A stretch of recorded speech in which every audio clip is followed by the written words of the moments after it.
नमस्कार दोस्तों, blender Hindi channel पर आपका स्वागत है। दोस्तों, पिछले वीडियो में हमने आपको ब्लेंडर के कुछ वर्क स्पेसेस के बारे में बताया था, वो किस काम आते हैं इस बारे में बताया था। और उससे पिछले वीडियो में हमने ब्लेंडर का ब्रीफ इंट्रोडक्शन दिया था, डाउनलोड करना सिखाया था और ब्लेंडर को इंस्टॉल करना सिखाया था। तो अगर आपने वो वीडियो नहीं देखे हैं तो आप देख लीजिए जब भी आप चाहें। दोस्तों, इस वीडियो में हम आपको ब्लेंडर के प्रेफरेंसेस डायलॉग के बारे में बताएंगे। प्रेफरेंसेस डायलॉग आपकी प्रेफरेंसेस सेट करने के लिए यूज किया जाता है। प्रेफरेंसेस को आप आपकी पसंद या सेटिंग्स भी कह सकते हैं। तो इस वीडियो में हम उस डायलॉग के बारे में आपको बताएंगे।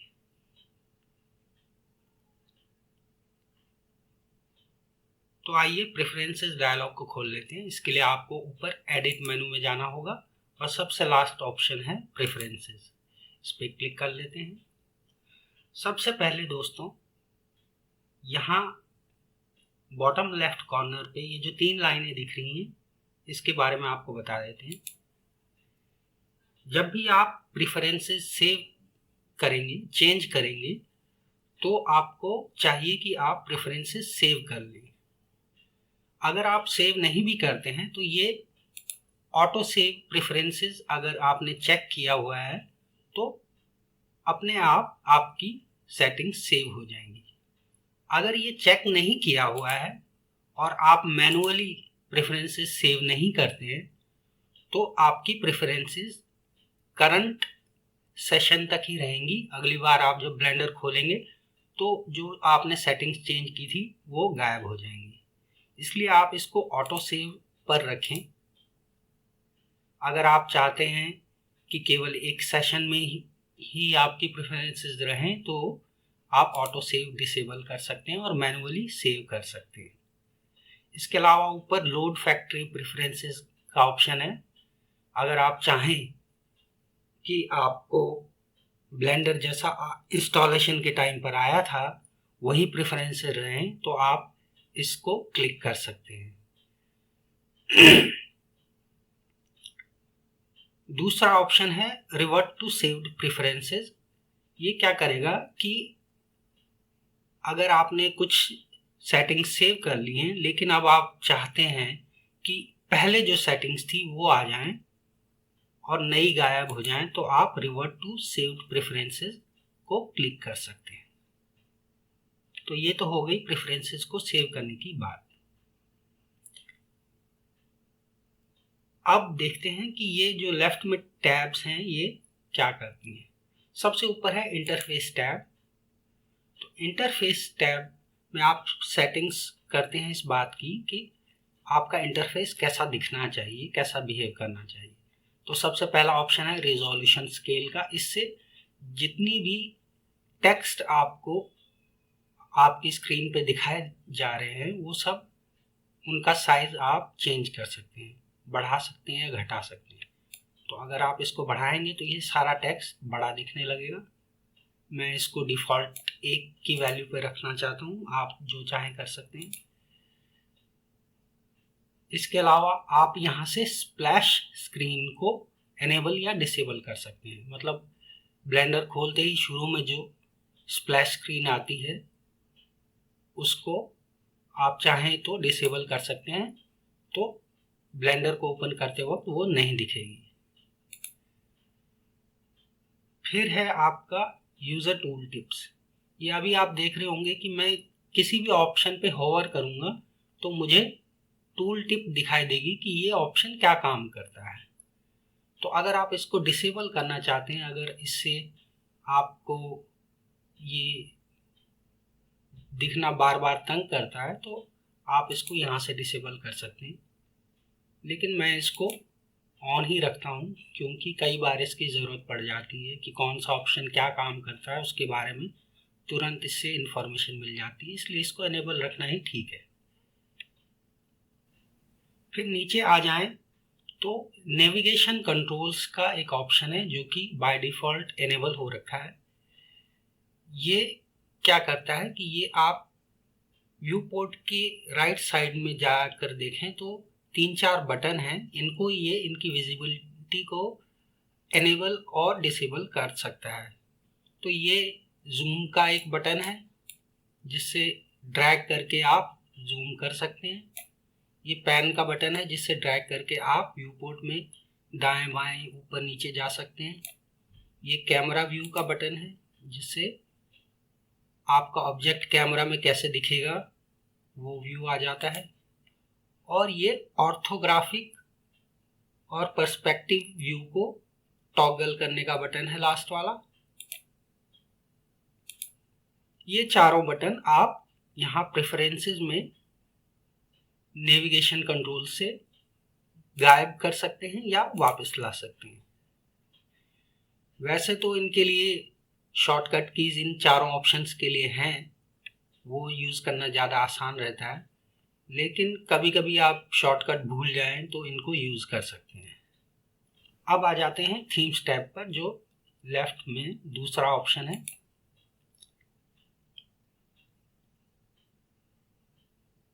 यहाँ पर बहुत सारी सेटिंग्स हैं। आप टेक्स्ट स्टाइल चेंज कर सकते हैं, कितना बड़ा टेक्स्ट दिखेगा, ऑफसेट कितना होगा। आप कलर स्कीम्स चेंज कर सकते हैं। बहुत सारी सेटिंग्स हैं, आप जितना खेलना चाहें खेल सकते हैं। जो आपको पसंद है वो आप कर सकते हैं यहाँ पर। लेकिन मैं 3D व्यू पोर्ट के ऑप्शन पे जाना चाहूँगा। यहाँ 3D व्यू पोर्ट में कलर स्कीम क्या है ये आप चेंज कर सकते हैं। बहुत सारी सेटिंग्स हैं। यहाँ पर एक सेटिंग है वर्टेक्स साइज की, इसके बारे में आपको बताना चाहूँगा।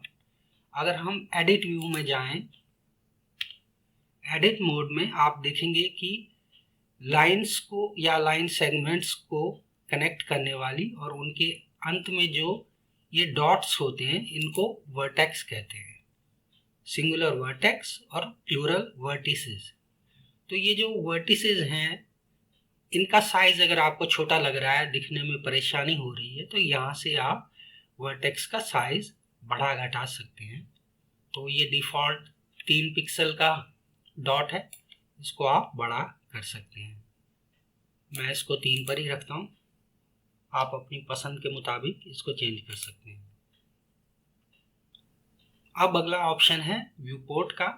तो व्यू पोर्ट में भी काफ़ी सारे ऑप्शन हैं, लेकिन यहाँ पर आप देखिए ये पहला ऑप्शन है शो का। तो ये कह रहा है क्या हम ऑब्जेक्ट इन्फो शो करें।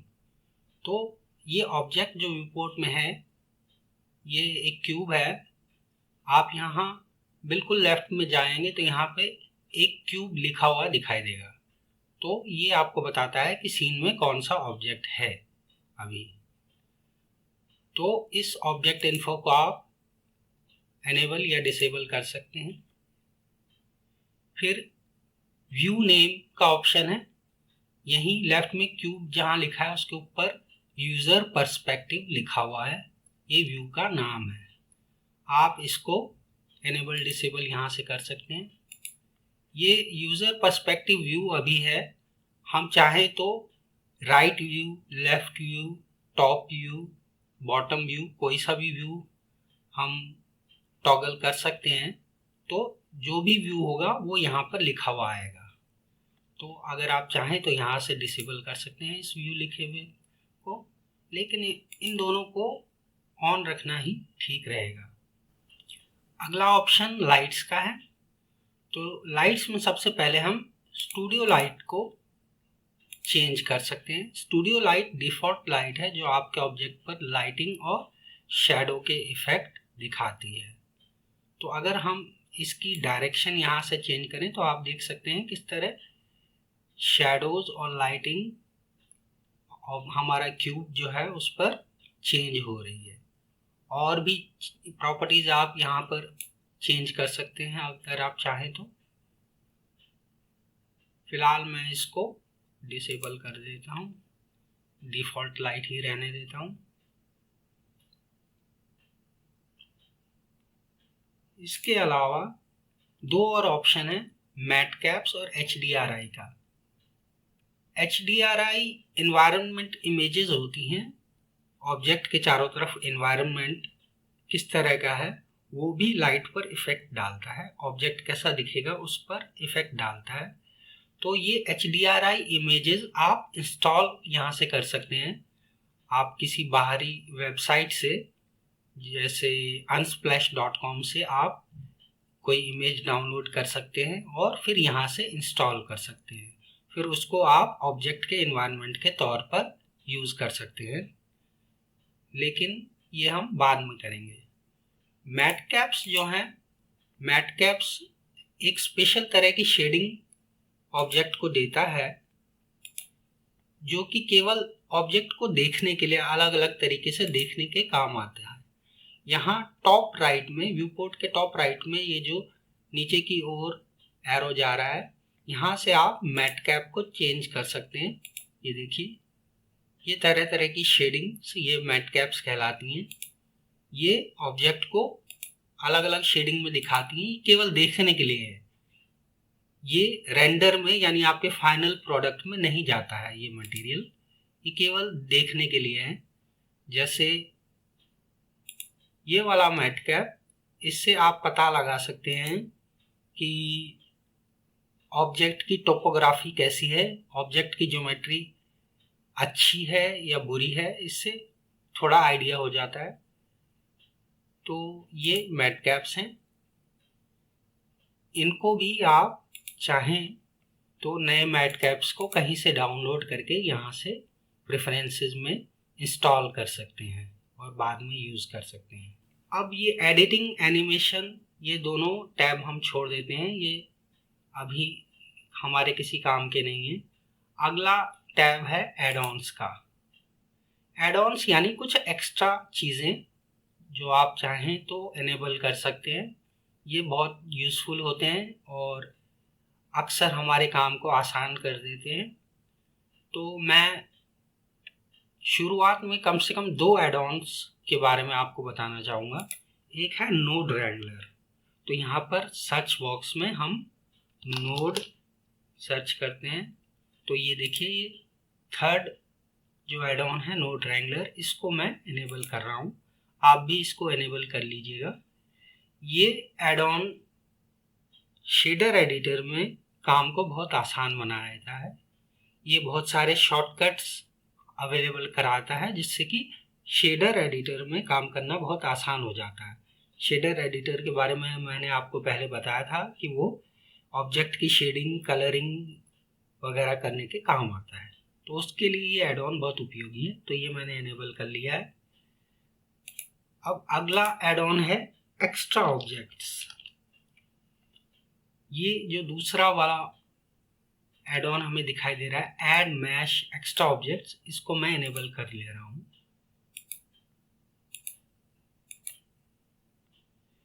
ये क्या करता है कि बाय डिफ़ॉल्ट ब्लेंडर में कुछ ऑब्जेक्ट्स हैं जो हम Shift+A दबाकर सीन में ऐड कर सकते हैं। तो ये क्यूब है, ये एक ऐसा ही ऑब्जेक्ट है जो बाय डिफ़ॉल्ट हम क्रिएट कर सकते हैं। हमें पूरा अपने हाथ से क्रिएट करने की ज़रूरत नहीं, ये बना बनाया हमें मिल जाता है। उसी तरह आप चाहें तो और ऑब्जेक्ट भी ऐड कर सकते हैं, जैसे कि एक यूवी स्फेयर यानी गोला, या एक कोन,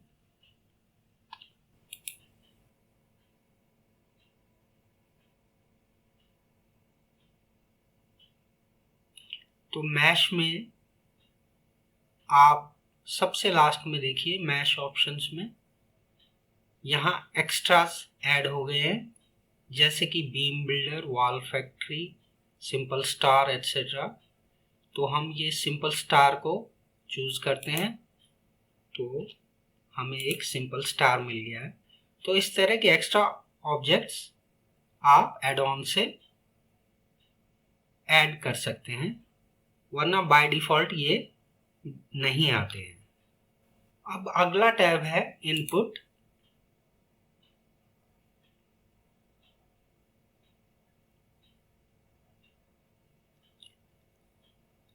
सबसे ऊपर है एम्यूलेट नमपैड, अगर मान लीजिए आप किसी लैपटॉप पर काम कर रहे हैं तो लैपटॉप पर राइट साइड में जो नमपैड यानी न्यूमेरिक पैड होता है वो लैपटॉप में नहीं मिलता।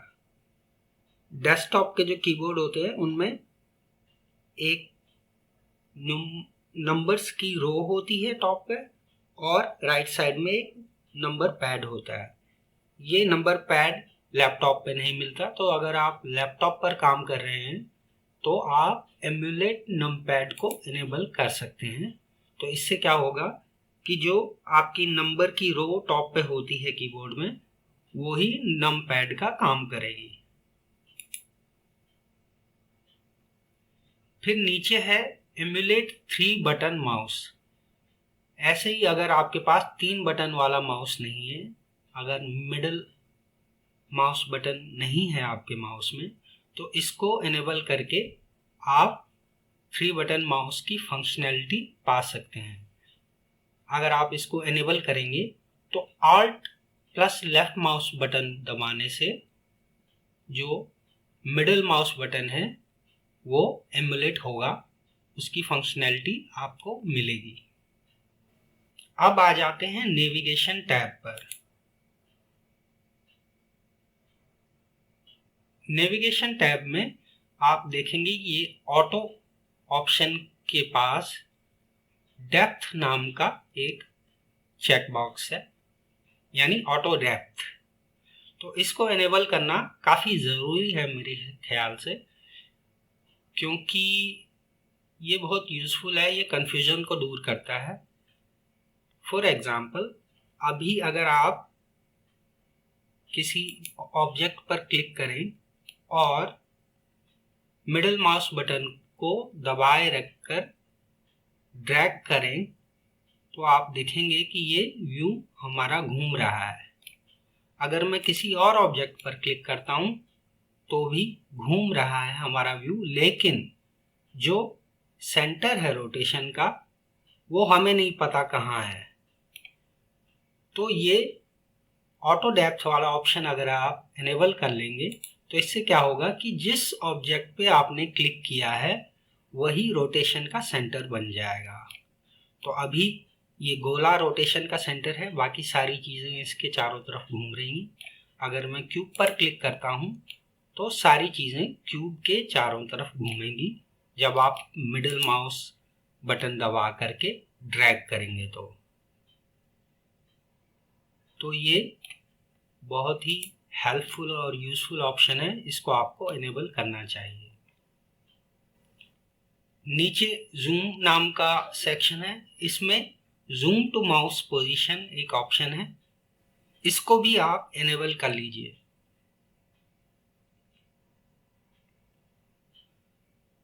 आप देखिए अभी ये इनेबल नहीं है और मैं व्यू पोर्ट में जूम करता हूँ तो मैं कहीं पर भी अपना माउस कर्सर रखूं, जूम हमेशा क्यूब पर हो रहा है। ये एक अच्छी स्थिति नहीं है। हम चाहेंगे कि जहां पर हमारा माउस कर्सर हो वहीं पर जूम हो। तो आप इस जूम टू माउस पोजीशन को इनेबल कर लीजिए। अब देखिए अगर मैं गोले पर जूम करता हूं तो हम गोले पर ही जाएंगे, माउस पोजीशन जहां है वहीं पर जूम होगा। और ये जाहिर सी बात है, नेचुरली ऐसा ही होना चाहिए क्योंकि ये बहुत आसान है और इससे कोई कंफ्यूजन क्रिएट नहीं होती। अब अगला टैब है की मैप का। की मैप यानी शॉर्टकट कीज क्या क्या आपके पास है। जब भी आप की मैप चेंज करें, कोई नई शॉर्टकट की किसी एक्शन के लिए असाइन करें, तो याद रखें कि पहले चेक कर लें कि वो शॉर्टकट की किसी और एक्शन के साथ तो नहीं अटैच्ड है। अगर वो किसी और एक्शन के साथ अटैच्ड होगी तो ओवरराइट हो जाएगी, यानी उस वाले पहली वाली की बाइंडिंग से जो की है वो अटैच नहीं रहेगी, नई वाले में आ जाएगी। मतलब जो डिफ़ॉल्ट एक्शन था उस शॉर्टकट की के लिए वो अब शॉर्टकट से अवेलेबल नहीं रहेगा। इसलिए जब भी आप कोई नया शॉर्टकट असाइन करें तो पहले चेक करें कि वो किसी एक्शन से अटैच्ड है या नहीं है। तो यहाँ पर की बाइंडिंग हम सर्च करते हैं, फॉर एग्जांपल Alt F। तो देखिए Alt F अलग अलग एडिटर्स में अलग अलग मोड्स में कई एक्शंस के साथ अटैच्ड है। तो हम इसको किसी नए एक्शन का शॉर्टकट बनाना अवॉइड करेंगे। वैसे ही Alt F4 अगर हम करें तो Alt F4 किसी भी एक्शन से अटैच नहीं है। तो अब हम चाहें तो अपने किसी एक्शन के लिए इस शॉर्टकट की को असाइन कर सकते हैं। की मैप असाइन और चेंज करने का एक और तरीका है, आप मेनू में किसी ऑप्शन पे जाते हैं तो ऑप्शन के राइट साइड में शॉर्टकट की भी लिखी होती है जहां भी अवेलेबल है। अगर आप राइट क्लिक करें तो इस शॉर्टकट को चेंज करने का ऑप्शन आ जाता है। और अगर किसी ऑप्शन में शॉर्टकट की असाइन नहीं की हुई है तो राइट क्लिक करने पर आप असाइन भी कर सकते हैं। तो आप असाइन शॉर्टकट पर क्लिक करेंगे, फिर उसके बाद जो भी शॉर्टकट है उसकी कीज प्रेस करेंगे तो वो शॉर्टकट अब असाइन हो जाएगा। इसके अलावा आप अपनी की मैपिंग को एक्सपोर्ट भी कर सकते हैं। अगर आपको लगता है कि जो भी शॉर्टकट्स आपने असाइन किए हैं वो बहुत अच्छे हैं, उपयोगी हैं, आपको याद रहेंगे, तो आप एक्सपोर्ट कर सकते हैं। और अगर फिर कभी आपने ब्लेंडर का कोई नया वर्जन इंस्टॉल किया तो उसमें आप इन्हें इंपोर्ट भी कर सकते हैं। अब आ जाते हैं सिस्टम टैब पर। सिस्टम टैब पर सबसे ऊपर आप चूज कर सकते हैं कि कौन सी डिवाइस आपने रेंडरिंग के लिए यूज करनी है। रेंडरिंग मतलब जो फाइनल प्रोडक्ट होता है, जैसे कि आपने 3D सीन बना लिया है, अब आप उसकी इमेज या फोटो क्रिएट करना चाहते हैं तो उस इमेज या फोटो को रेंडर कहते हैं। अगर आप एनिमेशन बनाना चाहते हैं तो जो फाइनल एनिमेशन का वीडियो होता है उसको भी रेंडर कहते हैं। तो उसको प्रोसेस करने में बहुत पावर लगती है, तो जनरली लोग जीपीयू यानी ग्राफिक्स कार्ड का यूज करते हैं उसके लिए। अगर ग्राफिक्स कार्ड नहीं है तो ये नन वाला ऑप्शन सेलेक्टेड होना चाहिए, क्योंकि ये सीपीयू का यूज करता है, ग्राफिक्स कार्ड का नहीं। उसके अलावा कूडा का ऑप्शन है। कूडा एनवीडिया के ग्राफिक्स कार्ड अगर आपका कंप्यूटर यूज करता है तो आप कूडा चूज कर सकते हैं। ऑप्टिक्स ऑप्शन जो है वो भी एनवीडिया जीपीयू मांगता है, और इसका वर्जन वगैरह भी यहाँ पर लिखा हुआ है क्या होना चाहिए।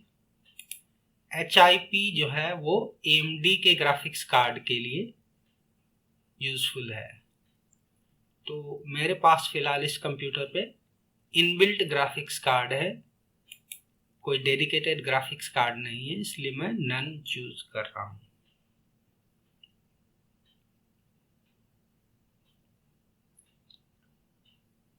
अब आ जाते हैं फाइल पाथ्स पर। फाइल पाथ्स टैब से ऊपर सेव एंड लोड है, इसको हम बाद में देखेंगे। फाइल पाथ्स टैब में आप सेट कर सकते हैं अलग अलग फाइल पाथ्स, अलग अलग फोल्डर्स, अलग अलग चीज़ों के लिए। जैसे फॉन्ट्स, अगर आप कोई टेक्स्ट फॉन्ट्स यूज करेंगे तो ब्लेंडर फॉन्ट्स कहाँ पर सर्च करे ये आप यहाँ पर डिसाइड कर सकते हैं। आप फोल्डर चूज कर सकते हैं फॉन्ट्स का। By default C Windows fonts folder में ब्लेंडर सर्च करेगा फॉन्ट्स के लिए। टेक्सचर्स के लिए अगर आप कोई स्पेशल फोल्डर रखना चाहते हैं तो वो यहाँ आप सेट कर सकते हैं। इसके अलावा रेंडर आउटपुट के लिए आप एक फोल्डर सेट कर सकते हैं, यानी जब भी आप किसी 3D सीन को रेंडर करेंगे इमेज के तौर पे या एनिमेशन के तौर पे तो वो कहाँ पर सेव हो वो फोल्डर आप यहाँ से चूज कर सकते हैं।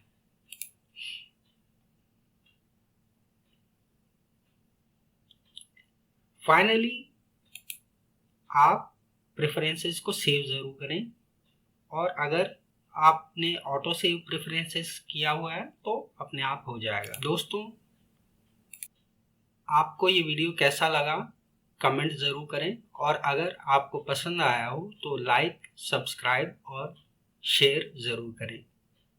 मिलते हैं अगले वीडियो में, तब तक के लिए नमस्कार।